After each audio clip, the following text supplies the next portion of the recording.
Huwag niyo na lang pong pansinin yung ingay ng TV. Bagkus, samahan niyo ako habang nagfo-focus itong aking camera. Ayan, ayaw talaga mag-focus. Ayan, okay na. Samahan niyo ako sa first time ko dito sa Davao.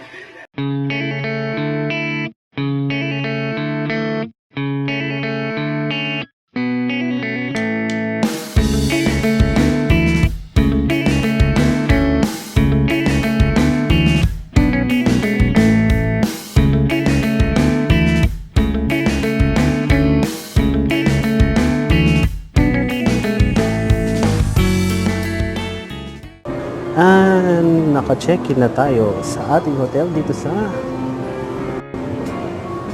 Grand Regal Hotel. Paakit na tayo sa ating room. Hanapin lang natin yung elevator. Hindi dito. Ayan. 11th floor po tayo.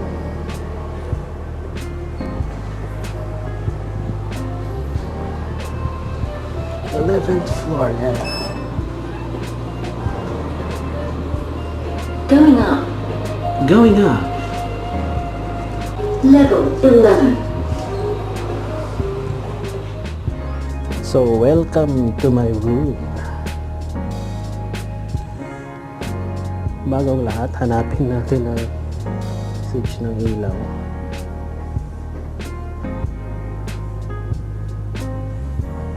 Switch ng ilaw. Ito tingin sa dresser. Okay, mamaya na lang. Hanapin ko muna. Well, alam nyo, sa tingin ko wala talagang ilaw. Kasi walang ilaw yun. So, walang ilaw. Dito lang talaga. Let's start the room tour na. At sisimulan natin ng tour mula sa view ng 11th floor. Yan. At ang mga kurtinang mala abroad ang dating. At gaya po ng sabi ko, wala pong ilaw, walang bumbilya. So, ang only source of light natin ay itong entrance at ang lampshade na nasa tapat ng salamin. Buti na lang nasa tapat ng salamin. Okay. Ito naman ang telebisyon tulad ng sa Cebu, pero dilim tuloy.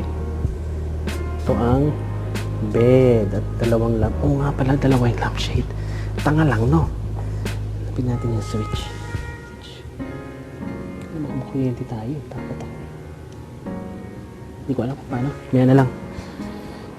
So, yung dalawang lampshade pop na yun pala. Tayo sa yan, meron tayong hot water, dalawang tubig na sana hindi konektado sa pagbabawas ng singil dahil, uy, may ref. May laman dito. Walang naman, syempre. Pero switch on na natin para magamit. Palabig natin yung tubig na libre. Here's our closet. Here's our banyo. Syempre, importante sa lahat ay may bathtub! May bathtub! Ayos. Okay. Diyan na po nagtatapos ang room tour natin. Baba na tayo para kumain.